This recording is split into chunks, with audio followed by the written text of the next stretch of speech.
Bom dia, senhoras e senhores, e obrigado por aguardar. Sejam bem-vindos à videoconferência da Odontoprev para a discussão dos resultados referente ao quarto trimestre e do ano de 2023.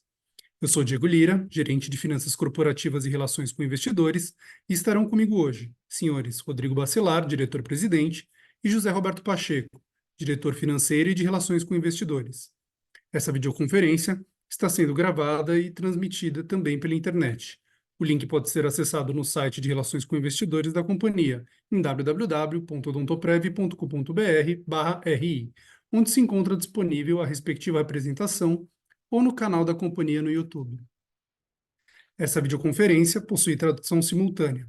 Para acessá-la, é necessário clicar no botão Interpretation, representado pelo ícone do globo na parte inferior da tela, e escolher o idioma da preferência. Em seguida, iniciaremos a sessão de perguntas e respostas, na qual, para entrar na fila, deve ser incluído seu nome e empresa, via ícone Q&A na parte inferior da tela. As perguntas serão respondidas em ordem e, ao ser anunciado, uma solicitação para ativar seu microfone aparecerá na tela. Orientamos que todas as perguntas sejam feitas de uma única vez. Importante informar que o envio de perguntas é permitido apenas aos participantes na plataforma do webcast. As instruções citadas estão fixadas no chat da ferramenta, assim como a apresentação desse webcast. Antes de prosseguir, gostaríamos de esclarecer que eventuais declarações que possam ser feitas durante esta teleconferência relativas às perspectivas de negócio da Odontoprev, projeções, metas operacionais e financeiras, constituem-se em crenças e premissas da administração da companhia, bem como em informações atualmente disponíveis para a Odontoprev. Considerações futuras não são garantias de desempenho e envolvem riscos, incertezas e premissas, pois se referem a eventos futuros e, portanto, dependem de circunstâncias que podem ou não ocorrer. Investidores e analistas devem compreender que as condições gerais, condições do setor e outros fatores operacionais podem afetar os resultados futuros da Odontoprev e podem conduzir a resultados que diferem materialmente daqueles expressos em tais condições futuras. Gostaria agora de passar a palavra ao José Roberto Pacheco, que iniciará a apresentação. Por favor, Pacheco, pode prosseguir.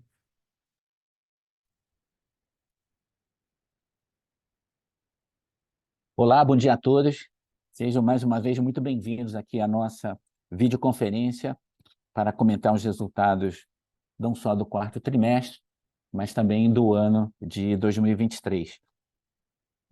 Em resumo, a gente traz aqui um crescimento contínuo baseado em diferentes perfis de clientes, em caráter pioneiro e inovador no mercado, trazendo novos segmentos de negócio, de maior ticket, de menor sinistralidade, efetivamente trazendo e fazendo a diferença nesse ciclo de inovação de valor. Bom, dando início aqui à nossa apresentação, a gente traz os dados recentes da Agência Nacional de Saúde, os planos dentais, mais uma vez, trazendo um crescimento bastante significativo. Na última década, mais de 12 milhões de brasileiros se juntaram à base dos planos odontológicos, versus uma certa estabilidade nos planos de saúde. Notem que a penetração dos planos dentais na população brasileira quadruplicou nos últimos anos, a partir de 2006, atingindo hoje cerca de 16% do total de brasileiros. Nós acreditamos que ainda há bastante potencial pela frente, dada a atratividade do ticket médio e ainda baixa penetração do produto. Nosso próximo slide, a gente demonstra a posição mais recente por receita da companhia, né? É com muita satisfação que a gente ultrapassou esse patamar de 2 bilhões de reais em receita. Interessante a comparação, os concorrentes ainda não chegaram ao primeiro bilhão de reais. Notem que são dois portfólios bastante claros dentro da gestão Odontoprev. O corporativo, que já passou de 1 bilhão de reais de receita, 1,2, e a carteira de planos para pequenas empresas e planos individuais, que se aproxima ali do primeiro bilhão de reais. As duas representam, somadas, mais do dobro do nosso concorrente número 2, mais do triplo do concorrente número 3, cerca do quádruplo do concorrente número 4. Nosso próximo slide a gente mostra a trajetória recente, desde a pandemia em 2020, quando oferecemos descontos a clientes corporativos. Por essa razão, a receita foi pontualmente menor do que no ano anterior, em cerca de 2%, como demonstramos aqui. Ano após ano, através de novos perfis de clientes, de tickets crescentes, mais uma vez de inovação de valor, a gente volta ao patamar de 2 dígitos, que foi o entregue agora em 2023, com 9,2%. Nosso próximo slide, a gente demonstra na última década como é que tem se dado esse ciclo que a gente está denominando de inovação de valor. Notem que os planos para pequenas e médias empresas, lá atrás, há 10 anos atrás, eram cerca de 12% do nosso total, somados aos planos individuais, eram cerca de 1/4 da nossa receita total. Essa evolução contínua significa hoje 44% da nossa receita, em contraste aos 56% do segmento corporativo. Nenhum outro player tem tido a mesma trajetória. A gente está muito contente em estar dividindo esses resultados com todos vocês. Nosso próximo slide demonstra, então, nesse mesmo período de tempo, de uma década, o crescimento de 14% médio ao ano da carteira de planos para pequenas empresas e planos individuais. Notem que o ticket médio dessa carteira hoje equivale ao dobro da carteira corporativa, R$ 34,00 em planos para pequenas e médias empresas e planos individuais versus os R$ 17,00 dos planos corporativos. As barreiras à entrada a essa estratégia de inovação são muito claras, são muito altas, o que nos dá essa condição competitiva e estratégica sem paralelo no mercado. O nosso próximo slide mostra o lucro bruto, ou seja, os novos segmentos de negócio mais recentes em planos para pequenas empresas e planos individuais de menor sinistralidade têm expandindo o retorno da companhia, a margem da companhia. Não sem razão, se a receita subiu 14% em média desse segmento nos últimos 10 anos, o lucro bruto cresceu ainda mais acelerado, 15% em média ao ano, de modo que mais da metade do lucro bruto da companhia hoje, essa foi a realidade de 2023, já vem dos planos para pequenas empresas e dos planos individuais. Aqui a gente traz a marca best-seller da companhia, como é que foi a performance da marca Bradesco Dental dentro do canal bancário exclusivo de distribuição Odontoprev desde 2021. Então, quase 1 milhão de novos clientes foram atraídos na marca Bradesco Dental, não só no segmento corporativo, mas principalmente pequenas empresas e planos individuais. Aqui uma métrica importante que a gente aborda agora. Notem que voltamos na comparação a 2016, então a gente traz aqui esse novo patamar, essa base estabilizada, referência no mercado de 40% de sinistralidade, que tem sido a nossa característica desde o ano de 2020. Então, mais uma vez, agora em 2023, a gente está entregando uma sinistralidade referência no mercado abaixo de 40%, que é basicamente esse patamar que a gente observa nos últimos 4 anos. Aqui, dando um pouquinho mais de cor, segmento a segmento, trimestre a trimestre, desde 2021, existe sim sazonalidade no negócio da companhia. Segundo e terceiro trimestre, normalmente são trimestres de maior frequência, de maior utilização. Primeiro e quartos trimestres, normalmente, tem por feriados, e o calendário especificamente aí traz um outro perfil de utilização, consequentemente um outro perfil de sinistralidade. Então, em todos os segmentos de negócio, a gente observou agora no quarto trimestre uma convergência que, no dado consolidado, nos leva a esse patamar aí de 40%. Bom, passando para despesas administrativas e comerciais, notem que, na comparação plurianual, não há muito destaque. Há 5 anos atrás, o patamar ali era mais próximo de 27% da receita. fechamos em 2023 abaixo de 26% da receita. Então, tivemos sim, nesse último trimestre, alguns impactos pontuais, algumas considerações foram feitas com relação a depósitos judiciais que foram revertidos especificamente nesse último trimestre. É evidente que isso não se repete, foram pontos específicos dos últimos 90 dias do ano. Bom, passando para o PDD, aqui também uma trajetória bastante interessante e que mostra a qualidade do processo e a importância da crescente bancarização das nossas carteiras. O PDD chegou a ser algo entre 4% a 5% da nossa receita lá em 2019.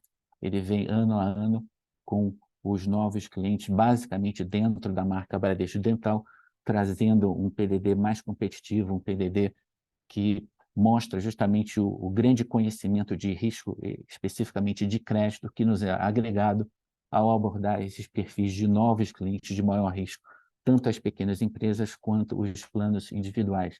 A gente acredita que esse patamar inferior a 3%, pouco superior a 2%, é o novo patamar que vamos estar aqui observando nos próximos anos.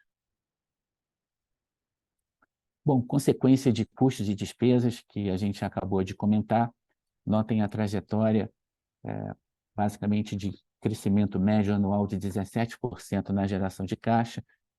Mais importante ainda, esse patamar novo de margem EBITDA, ali situado entre 29% e 30%, que a gente vem entregando, em particular, nos últimos 4 anos. O último trimestre, como a gente já comentou, é um trimestre específico, em particular, a gente teve esses pontos específicos ali, mais uma vez, com relação às despesas, a margem foi de 26%, inclusive superior ao último trimestre de 2022. Bom, passando para a última linha, passando para o lucro da companhia atinge uma margem líquida de 25% no ano passado, o patamar nominal foi de 537. Tivemos eventos não recorrentes, não só em 2022, mas também em 2023, que nos permitiram ter, especificamente nesse último trimestre, um avanço de 33% nominal na última linha. Passando para os investimentos, a companhia vem agora no auge dos seus investimentos, basicamente dedicados à tecnologia. A gente sai de um patamar ali entre 30 e 35 milhões de reais ano, esse patamar chega agora a 90, 95 milhões de reais. Ele não cresce mais, esse é um dado importante, ele se mantém na nossa visão agora ao longo de 2024 e, naturalmente, vai ter uma trajetória descendente nos anos subsequentes em função da maturidade dos projetos que foram patrocinados, né, por esses maiores investimentos a partir ali do ano de 2021. Isso é um fato importante para o modelo de todos vocês.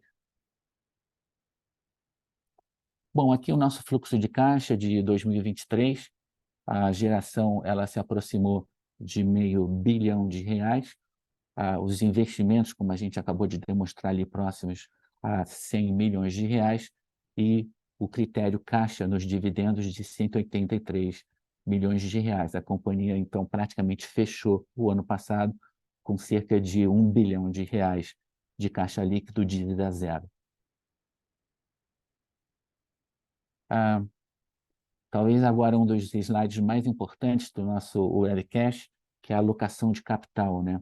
Que é uma disciplina que nós observamos bastante de perto e que a prática da companhia é a da distribuição máxima possível da sua geração todos os anos. Aqui a gente retroage a 2020 para demonstrar um percentual de distribuição sempre bastante alto, superior a 90% do nosso lucro líquido anual. Percebam um payout, né, ali superior a 92%, ou cerca de 92% ao ano, desde 2020, na realidade, desde a última década, isso se repete. A nossa proposta para a Assembleia agora do mês de abril é de um dividendo anual de R$427 milhões. A Assembleia acontece no dia 3 de abril, a gente conta com a participação do maior número possível de acionistas.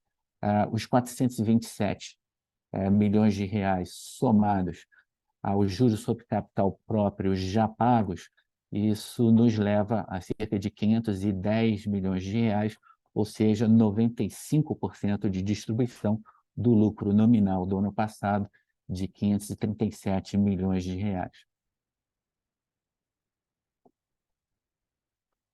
Bom, passando agora para o novo programa de recompra de ações. Em reunião do Conselho ontem, nós tivemos a proposta da gestão aprovada, então temos um novo programa de recompra em execução. Aqui a gente mostra o histórico desde 2021, será o 4º programa de recompra. A companhia vê o programa de recompra como mais uma ferramenta, além do ciclo tradicional de distribuição de dividendos e juros sobre capital próprio. O programa atual, que se inicia hoje, ele é de até 10 milhões de ações, representando ali 3,9% das ações em circulação, terminando no final máximo de agosto de 2025. Bom, a base acionária da companhia, ela é globalizada, como sabem, são cerca de 30 países, em particular a América do Norte, representando a maior parte. Bom, esses foram os nossos comentários iniciais. A gente fica bastante satisfeito em estar encerrando mais um ano de inovação de valor, trazendo novos perfis de rentabilidade para o portfólio da companhia, superando em muito, não é, a trajetória de concorrentes e trazendo, em essência, um valor diferenciado para os acionistas de mais de 30 países. Muito obrigado pela presença de todos. A gente abre agora a sessão de perguntas e respostas. Agora iniciaremos a sessão de perguntas e respostas. Lembrando que para incluir seu nome na lista, basta clicar no ícone Q&A, na parte inferior da tela, incluindo seu nome e empresa. Ao ouvir seu nome, uma solicitação para ativar seu microfone aparecerá na tela. Orientamos que as perguntas sejam feitas todas de uma vez. Nossa primeira pergunta vem de Gustavo Miele, Goldman Sachs.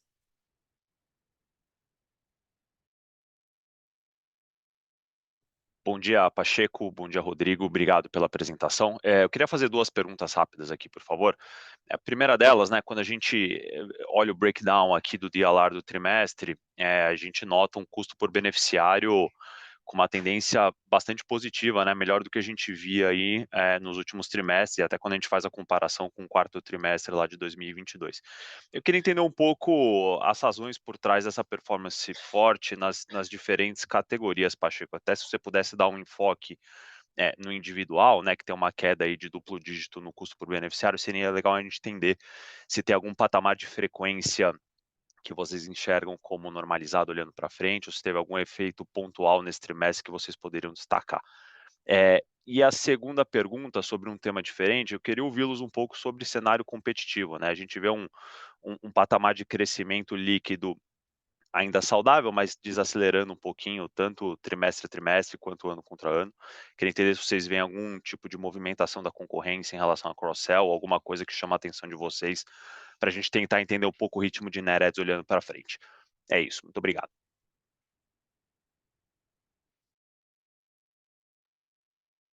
Gustavo, obrigado aí pelas perguntas. Eu vou começar endereçando o custo de serviços, né, o Dental Care Ratio, que, como você comentou, ele tem diferentes patamares por segmento de negócio, e muito interessante a gente comentar aqui, a Odontoprev, ela tem deflação. O nosso custo de atendimento hoje, em reais, dependendo do ponto de comparação, é menor do que foi há alguns anos atrás. Então, vamos entender isso com mais profundidade. Basicamente, são 2 carteiras, como a gente comentou na apresentação inicial, de negócio. A corporativa, onde a sinistralidade tem um patamar histórico ali superior a 50%, e as demais, notadamente o PME e os planos individuais, que têm uma sinistralidade inferior a 30%. Na média, como elas estão quase se equivalendo, a gente tem ali uma sinistralidade consolidada de 40%. Qual é a dinâmica para a companhia ter ganhos de eficiência, em particular nos últimos anos? Existem razões para isso. Entre elas, a gente pode citar aqui, primeiro, a segmentação da rede credenciada. Então, são cerca ali de 27, 28 mil credenciados em todo o Brasil, em 2.500 municípios, em diferentes perfis acadêmicos, de tecnologia, e a companhia tem sido hábil em montar e monitorar essa rede como nenhuma outra companhia possivelmente faz no mercado. Então, a segmentação da rede é um dos aspectos de constante atenção nossa, diária atenção nossa, e que fundamenta aí esse patamar, uma das razões que fundamenta esse patamar de menor sinistralidade. A razão número 2 é tecnológica. A companhia, como sabem, tem uma plataforma tecnológica exclusiva. Nós auditamos mais de 20 mil procedimentos odontológicos por dia, de forma eletrônica, e as ferramentas de gestão, os algoritmos, a inteligência por detrás dessas ferramentas tem apresentado crescente evolução. A companhia está sendo mais capaz, sim, de atestar qualidade, minimizar fraude, e isso é uma razão adicional para que a gente tenha excelência ou buscar diariamente novos padrões, padrões mais altos de controle técnico e de qualidade dos, mais uma vez, milhares de tratamentos que são feitos diariamente em todo o Brasil. Então, a forma com que a gente encara os produtos de maior risco, notadamente pequena e média empresa e planos individuais, número 1, uma precificação conservadora, número 2, uma montagem de uma rede credenciada no Brasil diariamente monitorada e constantemente aperfeiçoada, e, finalmente, número 3, aí sim, uma grande vantagem competitiva nossa, o diferencial tecnológico e as ferramentas de gestão eletrônica diariamente aperfeiçoadas e buscando aí qualidade máxima e minimizar fraudes. Eu vou fazer um comentário muito rápido sobre concorrência, passa aqui já para o Rodrigo. De fato, a gente observa um novo controle acionário em concorrentes diretos nossos, seja na ausência de um player americano, seja agora na passagem de bastão societário num outro concorrente local, e isso talvez dê, e é a nossa opinião, um ambiente um pouco mais racional, um pouco mais disciplinado, voltado a valor, não necessariamente a agressividade observada nos preços, né, de contratos nos últimos 5 anos. Então, eu acho que concorrência é, sim, algo que está por detrás do crescimento corporativo que nós apresentamos nos últimos 2 anos, inclusive. Então, eu acho que é uma notícia bastante aí positiva esse comportamento, quem sabe, na margem mais racional de alguns competidores. Mas, Rodrigo, por favor. Gustavo, bom dia, obrigado pela pergunta. Acho que só complementando, o Pacheco já tocou no ponto, né? Acho que a gente tinha, primeiro, os 2 eventos de liquidez que se deram no setor. A gente observa um comportamento em ambas companhias de crescimento, talvez a qualquer custo, para, enfim, fazer aí uma carteira mais vultosa, para valorizar o ativo à véspera aí de um evento de liquidez. Então, seja porque esse evento de liquidez agora já passou, seja porque a situação dos planos médicos é uma situação, como vocês têm observado aí, eu acompanho o relatório de vocês, mais sensível, né, com todo o tema de judicialização, terapias avançadas, enfim, tudo que se tem aí de luta do setor de planos médicos em relação à judicialização, enfim, sinistro de maneira geral, com os vários fatores que impactam nele. A gente espera um comportamento, como o Pacheco mencionou, muito mais racional.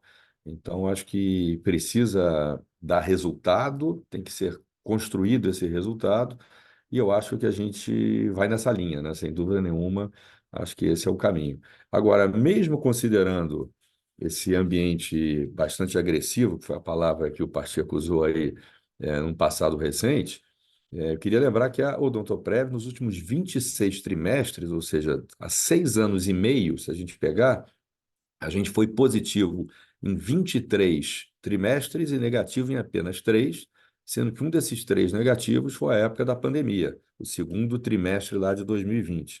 Então, acho que é só notícia boa, acho que é mais racional, acho que é um preço para eles conseguirem fazer resultado de fato e que vai facilitar, porque se no ambiente agressivo nós já éramos positivos em 23 de 26 trimestres, nesse mais racional eu acho que é uma notícia boa aqui para o setor como um todo, tá bom? Obrigado, Gustavo, um abraço. Tá claro. Obrigado, Rodrigo. Obrigado, Pacheco. Bom dia. Nossa próxima pergunta vem do senhor Samuel Alves, BTG Pactual. Samuel, pode prosseguir. Bom dia, Rodrigo. Bom dia, Pacheco. Bom dia a todos. São duas perguntas aqui do nosso lado. A primeira é sobre despesas administrativas. Vocês até tangenciaram um pouco esse tema aí durante a apresentação, mas só para explorar um pouco mais em detalhes. A gente notou um incremento sequencial, né, nessas despesas administrativas de cerca ali de mais ou menos uns 30 milhões de reais, né? Fazendo a comparação ali no quarto tri contra o terceiro, né? É mais para entender o nível recorrente trimestral, se esse padrão ali ele está próximo desse nível trimestral recorrente. Essa é a primeira pergunta. E a segunda é sobre as reversões de provisão dos planos de livre escolha, né? Nos últimos trimestres a gente vinha vendo ainda essas reversões, nesse trimestre não mais, é mais para entender se vocês esperam alguma reversão adicional ou se não, essas reversões não necessariamente vão ou podem acontecer daqui para frente. Obrigado. Ô Samuel, bom dia, obrigado aí pelas perguntas. Vou começar pela última. Os planos de livre escolha, os planos individuais de livre escolha, não tem mais reversão, isso deixou de acontecer desde o trimestre passado, desde o terceiro trimestre. Então, não tivemos nada agora no quarto trimestre, nem teremos daqui para frente. Então, esse foi um processo lá de 2018, 2019, fizemos as devidas provisões que foram revertidas aí ao longo dos últimos anos. Esse tema se encerra, ele não é mais motivo aí de atenção. Muito bem, o outro ponto é com relação à DA. Esse é um tema pontual não recorrente, tá, Samuel? Então, basicamente, a gente fez, sim, algumas reversões de depósitos, né? Esse é o ponto principal aí nessa variação sequencial, você corretamente aponta, mas, de novo, não recorrente, não existirá em 2024, para os próximos trimestres. No fundo, a gente procurou no webcast chamar a atenção para a estabilidade, né, do G&A ratio ao longo dos últimos anos, que é o que a gente, no fundo, espera. Cabe dizer também, agora, no último trimestre do ano passado, a companhia, dada a sua posição robusta de caixa, tomou vantagem, sim, de alguns descontos junto aí a alguns fornecedores. Então, em função desses descontos, a gente antecipou despesas, tá? Em 2023, em particular aí no último trimestre, já gerando aí valor para o ano agora de 2024. Então, em essência, não recorrente, não ocorre de novo. É isso que houve agora com relação aí ao G&A no quarto tri, tá? Obrigado, Pacheco. Bom dia a todos. Obrigado, bom dia. Nossa próxima pergunta vem do senhor Luca Marquezini, Itaú BBA. Luca, pode prosseguir. Bom dia, pessoal. Obrigado por pegarem nossa pergunta. É uma pergunta do nosso lado. Aqui, né, no segmento corporativo, a gente vê um bom aumento de base, né, de net adds, mas um ticket não tão forte. Faz sentido pensar que vocês estão investindo, né, todas as eficiências de custo em ticket? Faz sentido pensar isso? E se sim, faz sentido pensar que isso deve continuar para os próximos trimestres, né, investir eficiências de custo em ticket para crescer mais a base de corporativo? Obrigado. Luca, obrigado pela pergunta. Na verdade, esse investimento que o Pacheco mostrou, né, de 95 milhões ano passado, isso tudo é para trazer eficiência como um todo, né? Eficiência essa para gerar resultado, para financiar mais projetos, porque esse resultado financia mais projetos. Agora, a dinâmica competitiva é um negócio mais complexo do que, olha, vou fazer essa escolha aqui ou fazer aquela escolha ali. Então, o que a gente tem no dia a dia são cotações, o nosso simulador, um ambiente competitivo dentro da empresa, se é uma empresa que nós estamos querendo entrar, ou se é um cliente que nós estamos querendo defender. Então, isso tudo, o apetite dos competidores, seja no caso deles para reterem um cliente que a gente está querendo entrar, ou o contrário. Então, essa dinâmica aí, a gente busca sempre maximizar, né? O valor para o cliente, o valor para o acionista, o nosso crescimento de carteira. Então, acho que não dá para a gente pontualmente dizer, olha, é assim, isso é uma cesta, são inúmeros pratinhos, como o Pacheco já mencionou, acho que na primeira pergunta, em relação à segmentação de rede. Então, tá bom, a gente pode fazer um preço mais barato e aí a gente usa uma rede segmentada que tem um custo mais baixo. Enfim, é um pacote enorme de pratos e possibilidades de combinações para a gente conseguir chegar, mas sempre aqui para o crescimento e geração de valor, né? Então, dito isso, eu vou repetir só o que eu falei no anterior, a gente tem tido aí uma boa performance no segmento corporativo, né? Então, nos últimos 26 trimestres, levando tudo isso que eu estou tentando rapidamente aqui te passar, essa dinâmica complexa, a gente foi positivo em 23 e negativo só em 3 nos últimos 26 trimestres, tá? Mas é esse pacotão aí de pratinhos que a gente roda para conseguir endereçar. Só para fazer um pontinho aqui, complementar o Rodrigo, a Odontoprev ela não depende de novos contratos para crescer no segmento corporativo, tá? Eu me refiro aqui ao segmento de livre adesão, em que a companhia traz novos funcionários de contratos já assinados, tá? Então, cerca de metade do portfólio de contratos corporativos da companhia é assinado em livre adesão, e isso permite, ano após ano, um crescimento inercial da base. Então, mais funcionários aderindo ali àquele benefício corporativo. Isso é bem interessante, é único no dental, não tem equivalência no saúde, e é um dos diferenciais aí da companhia, em particular, no segmento corporativo. Tá, Luca? Super claro, Rodrigo, Pacheco, muito obrigado. Nossa próxima pergunta vem do senhor Maurício Cepeda, Morgan Stanley. Maurício, pode prosseguir. Rodrigo, bom dia. Pacheco, bom dia a todos. Obrigado pelo espaço. Eu tenho duas perguntas aqui. A primeira é em relação à questão do que vocês têm de estratégia agora para o plano individual, porque eu vejo que o ticket tem melhorado bastante, imagino que tenha sido uma limpeza de carteira. Se você tirar toda aquela parte dos planos que tinham livre escolha, a sinistralidade também está indo bem abaixo, mas tem ainda uma certa perda de carteira nisso, né? Então, o que vocês têm pensado para o individual para frente, né?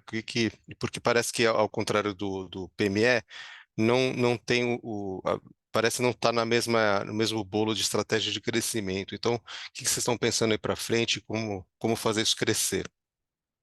E a segunda pergunta, sabendo que o Bradesco é bastante importante para vocês como canal de venda, se os resultados recentes do Bradesco, de alguma forma, já mudaram alguma coisa na abordagem comercial, se vocês têm alguma comunicação nesse sentido e o que vocês estão esperando aí para frente. Obrigado. Você, Pedro, vou começar aqui pelos planos individuais. Esse é um ótimo ponto para a gente conversar aqui. Os planos individuais, por definição, trazem um maior risco de seleção adversa ou mesmo de uso predatório. Então, é um produto que precisa ser bem precificado. O modelo dele é diferente do PME, que traz mais risco também em relação ao corporativo. Então, riscos diferentes, preços de venda, expectativa de retorno cresce quanto maior é o risco que a gente está correndo. Não sem razão, né, tem havido essa expansão de margem consolidada dos últimos anos, dado o diferente portfólio da companhia. Então, qual é a dinâmica especificamente dos planos individuais? Está havendo a construção de um novo perfil de clientes individuais. Se lá atrás, talvez 15 anos atrás, a carteira era predominantemente junto a instituições de varejo, hoje ela está deixando de ser. Então, dentro das casas varejistas que nos apoiam, existem diversos modelos diferentes, estratégias diferentes, e o que claramente tem acontecido nos últimos anos, notem que a carteira de planos individuais caiu em 2022, caiu novamente em 2023, mas com tickets maiores, não tenho dúvida que o retorno é muito superior ao que era antes. Então, está havendo uma depuração da carteira, sim, está, com players varejistas que tinham talvez menor aderência ao produto, deixando espaço para aqueles que têm uma vocação mais determinada. Direto ao ponto, o canal bancário tem 20% a 30% de colocação de ticket superior à média do canal varejo, trazendo um comissionamento mais competitivo e, sobretudo, Cepeda, trazendo um PDD muito mais eficiente. Em consequência, a margem dos planos individuais nos canais bancários é bastante superior à margem dos planos individuais nos canais de varejo. Então, o que tem acontecido e muito provavelmente vai continuar a acontecer é essa depuração da carteira de planos individuais, é o que a gente chama de mix do mix, né? O mix está melhorando, mas é importante entender o momento, né, da companhia e dos canais de distribuição da companhia nesse segmento específico de negócio. Uma métrica direta aqui para todos. A participação do Bancassurance, do Bradesco Dental em particular, no PME já é dominante.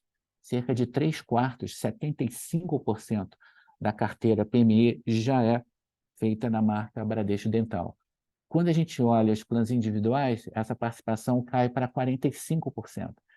Então, a importância do Bancassurance nos planos individuais ainda está sendo construída e ela tende a se tornar mais relevante, né, nos próximos períodos. Isso faz, e aí, resumindo aí o nosso comentário, né, o plano individual é um plano de maior risco, o plano individual é um plano em que não há concorrência de planos de saúde, que a grande maioria dos players sequer vende planos individuais de saúde.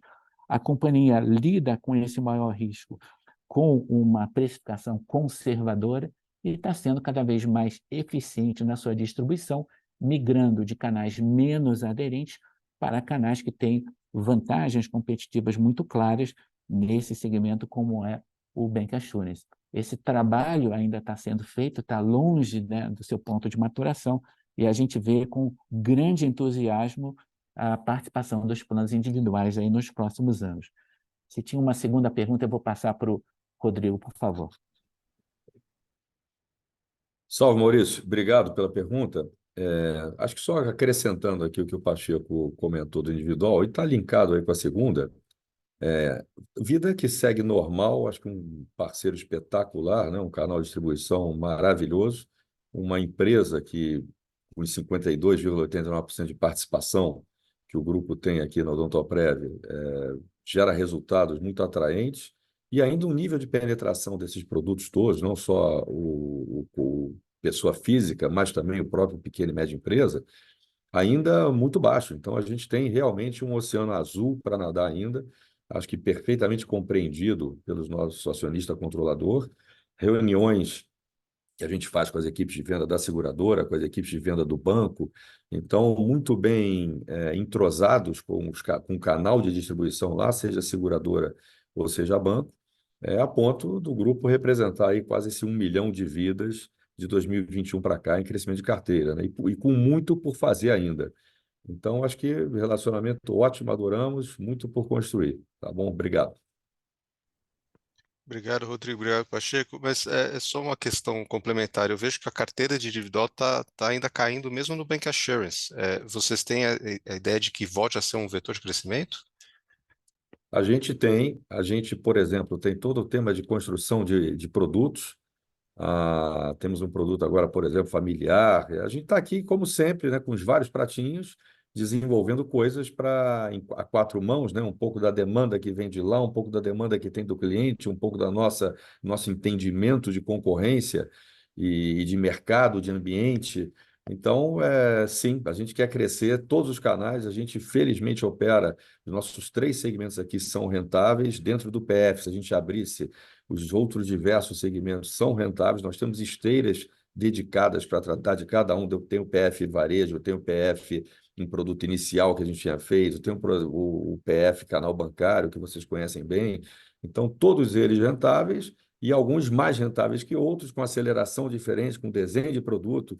Então, de novo, a administração de portfólio é uma tarefa de dia a dia aqui, construir o melhor produto para atender ao cliente e que case aqui com as diversas aspirações de canal da empresa e tudo isso colocado em conjunto, tá? Perfeito, obrigado, Rodrigo.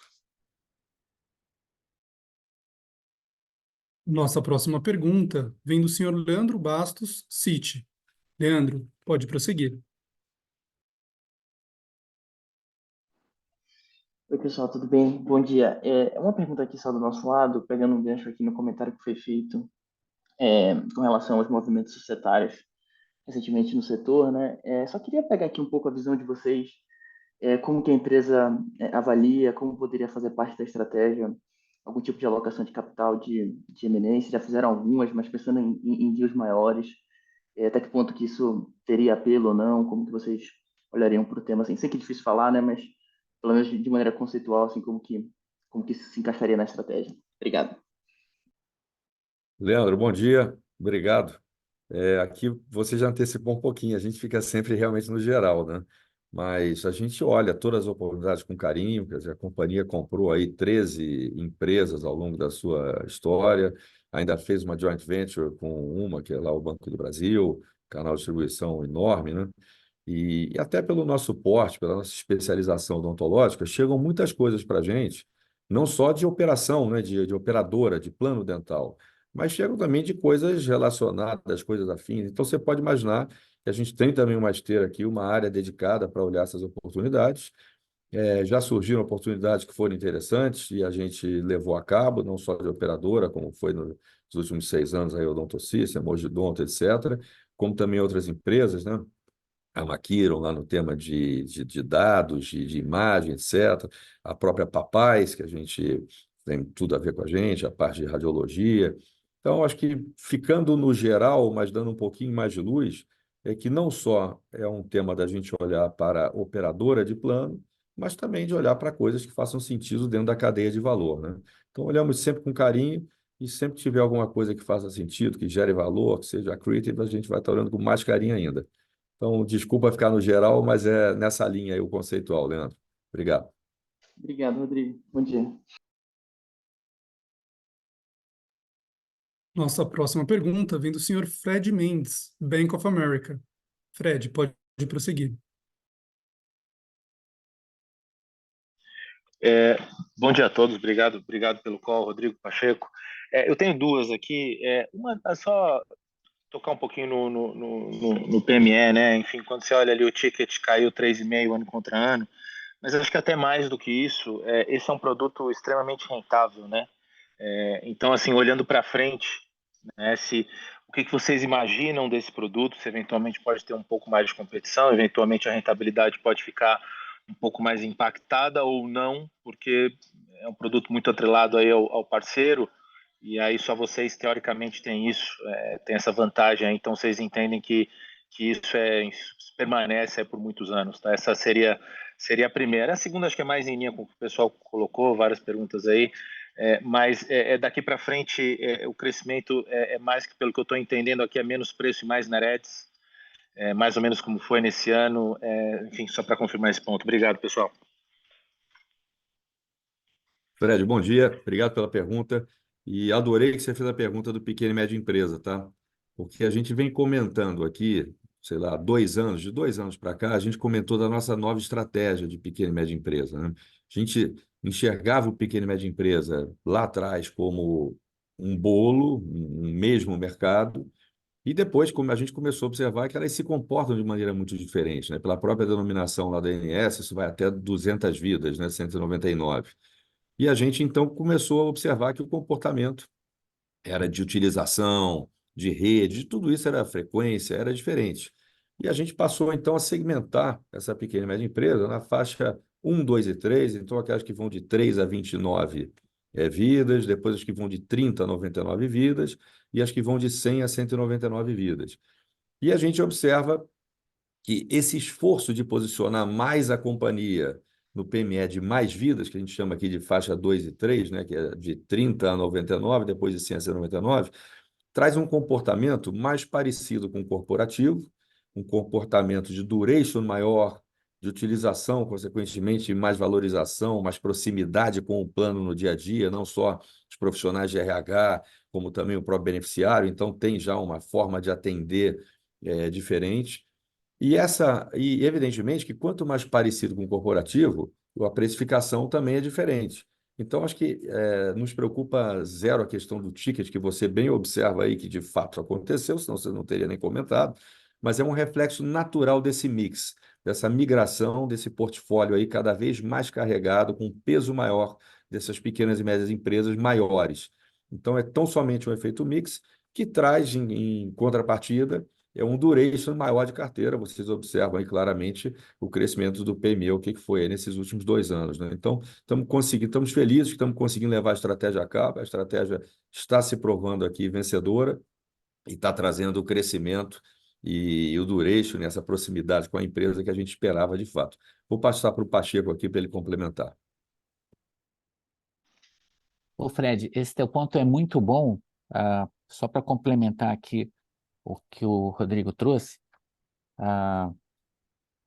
o portfólio PME ele é muito amplo, né?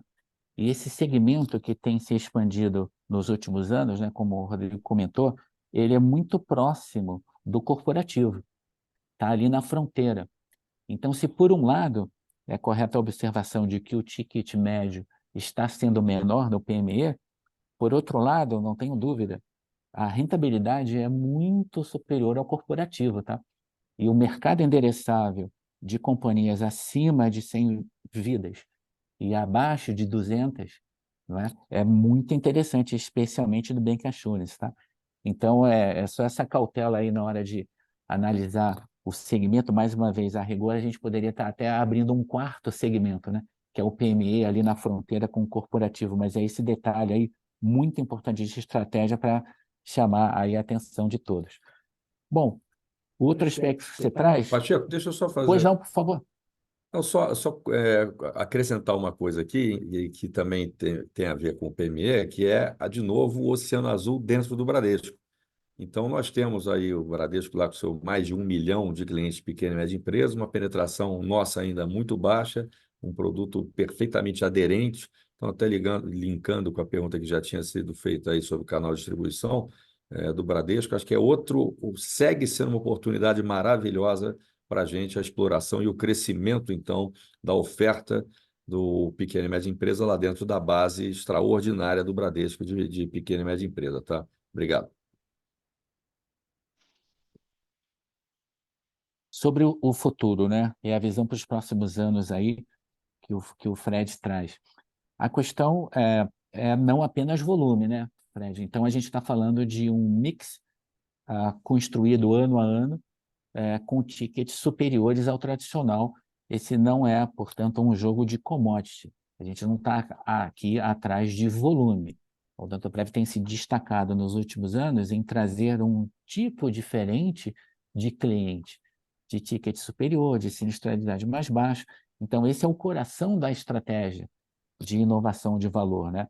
Então, eu acho que pensar o Odontoprev para os próximos anos é pensar nessa contínua inovação, abertura de novos portfólios, com tickets superiores ao tradicional e sendo capaz de gerar retornos. Em essência, a companhia definitivamente mudou de patamar de rentabilidade nos últimos anos.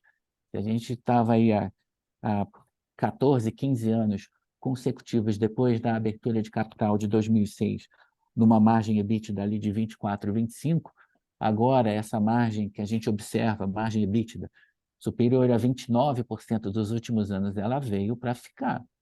E ela é muito difícil de ser replicada por concorrentes.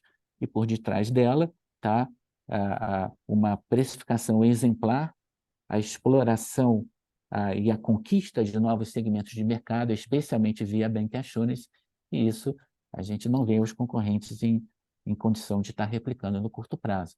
Esse é o coração aí da estratégia, tá, Fred? E obrigado mais uma vez aí pela pergunta. Perfeito, super claro, pessoal. Obrigado, Rodrigo. Obrigado, Pacheco. Nossa próxima pergunta vem do senhor Ricardo Boiati, Banco Safra. Ricardo, pode prosseguir. Bom dia, Rodrigo, Pacheco, obrigado aí pela pergunta. Duas bem rápidas aqui do meu lado. Com relação à linha de contraprestações a receber, né? Essa é uma linha que vem melhorando aí no balanço de vocês já há pelo menos 2 trimestres. Quais as razões aqui por trás dessa diminuição? Se vocês puderem ajudar a gente a pensar a respeito, né? E o que esperar para frente seria interessante. E a segunda pergunta, com relação pegando um gancho aqui em ponto que o Pacheco levantou e que o Rodrigo também comentou, né, o potencial do livre adesão, né, que a companhia não precisa necessariamente adicionar novos contratos para crescer, né, tem um espaço aí, né, de penetração adicional em contratos, né, com clientes já existentes, à medida que você vai captando, né, novas vidas ali de funcionários que já estão, né, nessas companhias. A minha dúvida aqui é se vocês têm uma cor para passar para a gente da penetração, né, que a companhia tem nesses contratos existentes, para a gente ter alguma ideia, né, de potencial aqui adicional de crescimento via maior penetração. Obrigado, pessoal.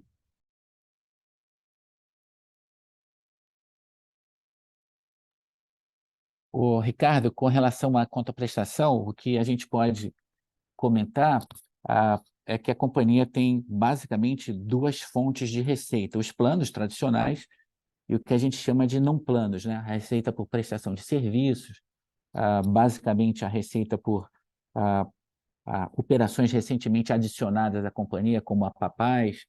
A gente tem também a prestação de serviços da Easy, a gente tem as receitas fora do Brasil, em particular no México, mas, em essência, não há nada de novo ali na dinâmica aí das contraprestações, né? A gente tem, não sei se tem algum ponto específico que você queira chamar a atenção, mas, em essência, é muito correlacionado à pergunta anterior, em que a gente vê uma inovação constante, novos segmentos de mercado com tickets superiores à média e sinistralidade abaixo do histórico. Em essência é essa o coração da estratégia. Podemos passar aqui para o livre adesão? Podemos sim, obrigado. Rodrigo, por favor. Eu comento aqui, Ricardo, obrigado pela pergunta. A livre adesão, eu vou te dar 2 dados aqui, tá? Um é que com a crise lá, estamos falando aqui de 2014, 15 e 16, quando nasceu o Plano Dental, era compulsório, né? As empresas ofereciam de forma compulsória, como é o saúde até hoje. E aí, com o passar do tempo e a dificuldade das empresas, você teve um período aí de migração, onde as empresas começaram a estudar a oportunidade de oferecer o dental de forma não mais compulsória, mas justamente aí na livre adesão. E isso tinha lá que rever custo, rever rentabilidade, estou falando lá no mundo empresa, tá? E aí o dental foi escolhido como uma coisa que ela usa a musculatura dela para negociar um preço mais acessível ao funcionário do que ele contrataria se fosse sozinho comprar num balcão ou no e-commerce, e depois oferece.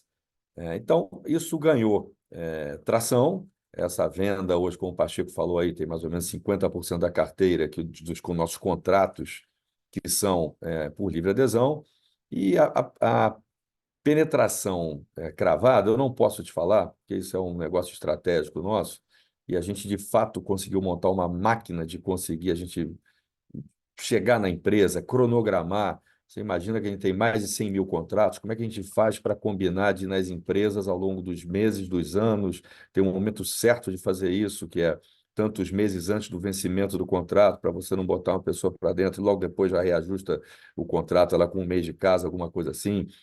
Você mira para fazer 2 visitas ao ano na empresa, nós estamos falando do Brasil inteiro. Aí, quando veio a pandemia, uma ajuda grande que a gente teve nisso foi, por exemplo, uma reunião como essa que a gente está fazendo aqui, virtual. Então, a gente vem aprimorando isso. Isso é uma equipe que atua brilhantemente aqui nesse canal, nessa forma de fazer o negócio, nessa forma de distribuição. E o que eu posso dizer é o seguinte: o potencial ainda é muito grande. E nesses 6, 7 anos que a gente vem desenvolvendo e aprimorando, eu posso dizer que esses contratos dobraram a penetração inicial que a gente tinha. Hoje a gente tem uma penetração 2 vezes maior.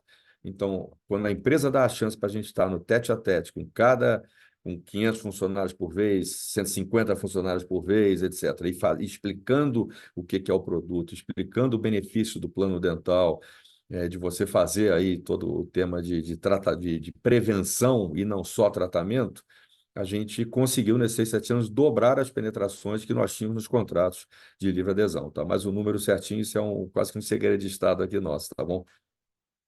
Obrigado. Não, tá ótimo, entendido e muito obrigado. Nossa próxima pergunta vem da senhora Estela Strano, JP Morgan. Estela, pode prosseguir. Oi, pessoal, bom dia. Obrigada pela pergunta. É bem rápido aqui do meu lado.